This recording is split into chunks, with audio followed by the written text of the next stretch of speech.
ladies and gentlemen, to an all-new reaction and review. Tonight, guys, I'm checking out a crime film from 1954. That movie is Jailbait. And the only thing I can tell you about this movie is that it was directed by legendarily bad filmmaker Ed Wood. And before I go any further, I should mention I've only seen one of Ed Wood's films in my lifetime. That film being Plan 9, which is one of my favorite B movies ever made. And I've always wanted to see what else Mr. Wood has done. And this month I'm going to get a chance because somebody sent in an entire box set of films. And I decided to kick things off with this one, Jailbait. And the only thing I can tell you is that it is a crime film.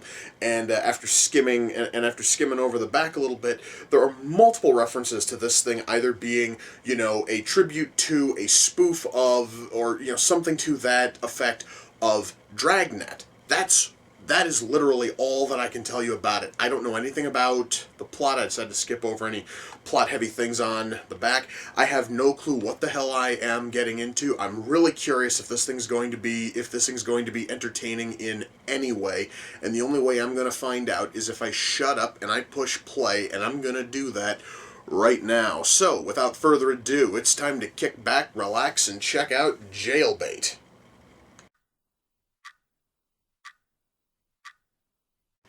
Alright guys, I can tell you two things about this movie right now. First of all, the acting here is horrible. Guys, I never thought I'd say this.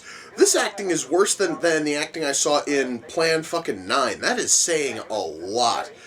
And it's not helped by the fact that this fucking dialogue is shit. It really is. I'm kind of hoping for the movie to get better, but I really don't think it is going to, guys. Wow. I get to look at a blackface show. Wow, that's not awkward or weird or anything at all. No, God, this honestly, guys, is incredibly unfucking pleasant.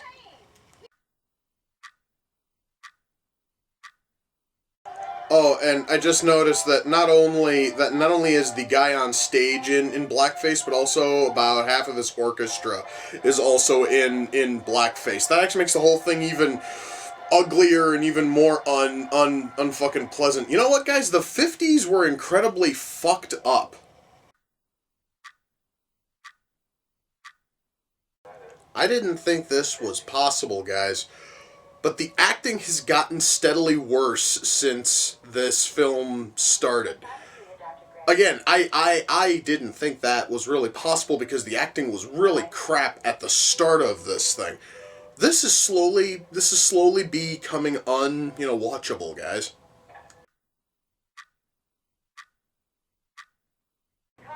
Wow.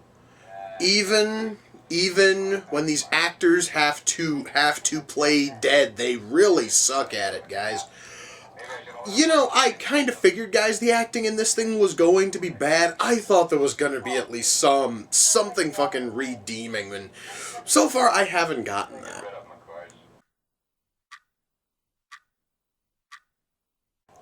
Guys, they honestly now are building up to a twist, and I can tell, and I can already tell you what the fucking twist is, which is pretty bad, because, guys, the whole point of a twist is to not fucking telegraph it this badly. God, man, the writing in this thing is hideous.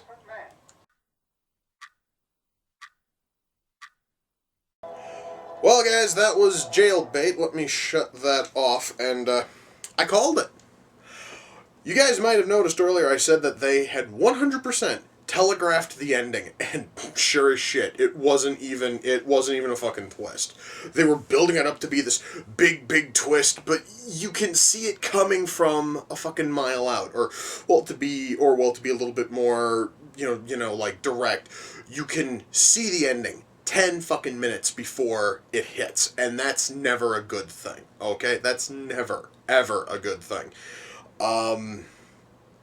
So that right there is going to lead me right into writing the fact that they were trying to build up this awesome twist, And then the twist fizzles because they basically all but dance around and go, "Hey, it's gonna end like this."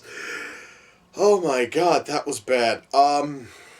So what else is there to talk about with writing? Well, our cast is incredibly shallow. The characters, and this, guys, is how you can tell when you've got really bad writing, is when every character has the exact same kind of dialogue, where you could take a line of dialogue from any character, and you could flip flop it and have it, and you could picture it being said by another character, and it wouldn't change a thing.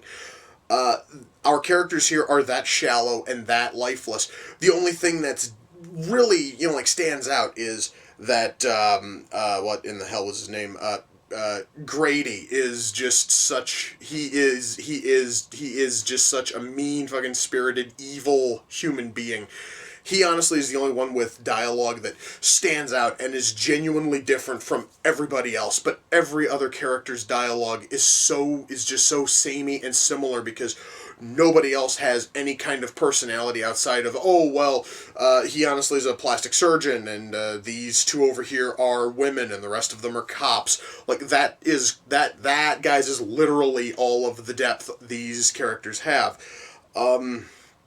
Our story, besides having that god awful twist, goes pretty much nowhere. I mean, guys, this thing here could have worked as maybe like half hour thing, something that would have been on a old 50s show, like, say, Climax, and they could have totally done this in 30 minutes and it would have totally worked out. But when you take a story that would have honestly barely worked at 30 minutes and you stretch it out to an hour, and you stretch out to like an hour and 12, it doesn't work, and it fails miserably. And the worst part is, guys, is that there's tons of padding in here. Besides having these long, lengthy shots of just basically characters, like, driving, or just basically a whole lot of fucking second unit shit. We also have like a 5-minute scene, which is nothing but a fucking blackface minstrel act, which granted was common fucking place in 1954, but it's not commonplace today, and it feels so unsettling. However, though, I cannot fault the film for it, because that was a regular thing back in the 50s. So it honestly is just more the film showing its age than anything else. However, though, it still didn't have to be in here, because it doesn't serve any real purpose outside of showing that there is a fucking box office take at the theater, which is why they go to rob the theater, because there was a show there. Why in the hell we needed a 5-minute setup for that, I don't know. Outside of, well, padding purposes. And there's tons of padding here. There is tons of padding, and the dialogue is lifeless. Our characters suck. Guys, writing here is bad. And it, seriously, guys, is not even that, like, Plan 9 kind of bad I was hoping for, where it's bad and it's kind of funny because it's so bad. Here, guys, it just sucks. Our dialogue is boring more than it is anything else. And to make matters worse, the acting is terrible too. Except there is one bright shimmering spot here in terms of acting, and it is the minstrel show. That honestly is like the spot with the best acting, and that is horrible, guys, when your best acting is in your fucking padding and everything else just royally blows. So, I honestly don't know if that was something that was filmed for the movie, or if perhaps it was footage from an actual touring minstrel act. But still, that honestly, guys, was like the one moment with acting that was somewhat, competent. Granted, I mean, it was racist and it was still kind of tasteless, but it was still the best acting here. And that is really fucking sad, because everybody else sounds as if they're reading off of cue cards, and that's that may have been common practice in the 50s. I haven't watched a whole lot of 1950s films, but I could have sworn the acting was supposed to be at least a little bit better than this. Holy hell. Our acting, I seriously could not tell you any other positive acting outside of in that god-awful minstrel act. Camera work. I never thought I would have to talk about, lighting. And when I say that, guys, I'm not talking about lighting which is too bright or lighting which is too dark. I never thought I would have to talk about actually seeing the light rig in shot. Well, we don't actually see the light rig in shot so much as the fucking lighting, the lighting rig, the stage lighting, is shimmering off the back of our sets, and it happens in multiple shots. You basically are getting glare off of you are getting glare off of the stage lighting, and it looks terrible. And everything here is also poorly lit in the fact that we will have a room which is supposed to be lit by 2 fucking lamps, and everything's casting like 4, 5, 6 different fucking shadows because of where the lighting rig was set up. It looks horrible. It looks incredibly cheap, and I'm saying that, guys, by the fucking standard set by Plan fucking 9. This shit looked cheap. Music here is the music here is okay. Special effects, the only thing I can really touch on is makeup effects, and the makeup effects tie into that terrible, awful, noticeable fucking twist at the fucking very end, where basically now our character's got like a whole bunch of like scars and shit on his face, and it looks fine. And that honestly is the only thing I can talk about when it comes to special effects. And as much, guys, as I would love to rail on this film for not having like squibs or bullet wounds or any of that, I can't, because as a product of 1954, the Hays Code would not have allowed any of that. So I honestly can't even fault it, because it basically was something that they wouldn't have been allowed to do anyway. However, but I do have to say that watching it now, it is something which is very noticeable, and if you don't have knowledge of how films were made back then, it is definitely going to stand out, and it's probably going to throw you off. Now, while I'm on the subject of bullet holes and all this other fun shit that kind of ties into the murder that happens in this film, nobody in this movie, and this sort of goes back to acting, no one in this movie knows how to fucking die. And when I say that, I mean every single death is just hammed up in the worst way.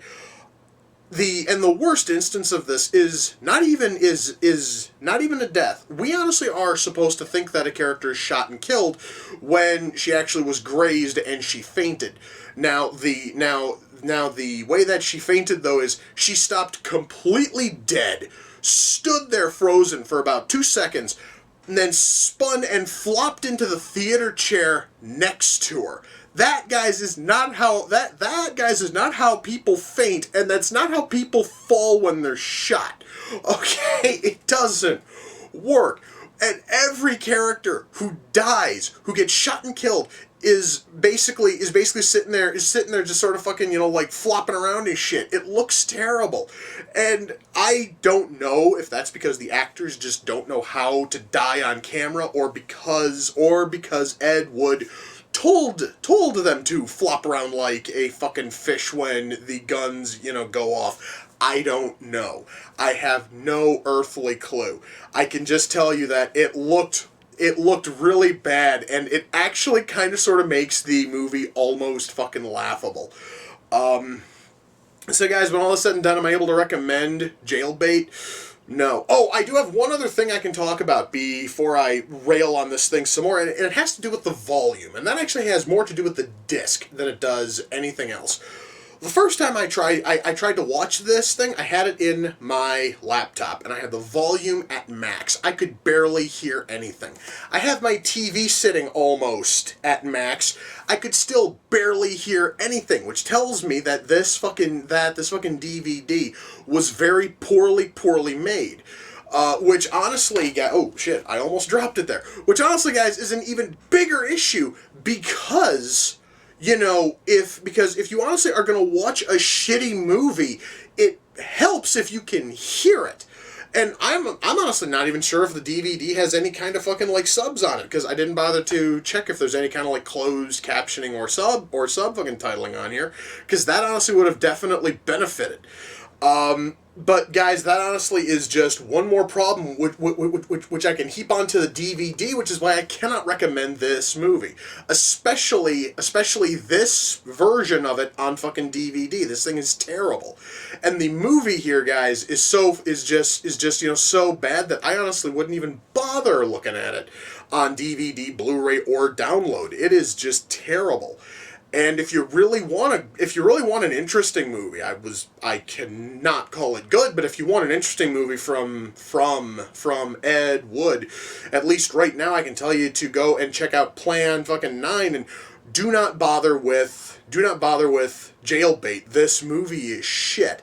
Now, I would love to give a shout out to the person who sent in this, but I can't, because they never told me who they were, and I stated this in my last episode. Every single movie I'm covering this month was all sent in at once by the same person, and they never got to me, and they never told me who they were. So honestly, now to whoever sent in this, thank you. I was really curious about it. I was wondering if it was going to be any good. Unfortunately, it wasn't good in a good way. It wasn't good in a cheesy way. It wasn't good in a bad way. It just wasn't good at all. This thing is shit. Wow. But hey, guys, you know what? I do have Plan 9 on Blu-ray. Actually, guys, it is the fucking Riff Tracks Live version of Plan 9 on Blu-ray. I am going to go and watch that because I kind of sort of want to watch Plan fucking 9 again. So anyway, guys, with that, we come to the close of another reaction and review. Until next time, ladies and gentlemen, take care, and I will see you all in the near future. Peace.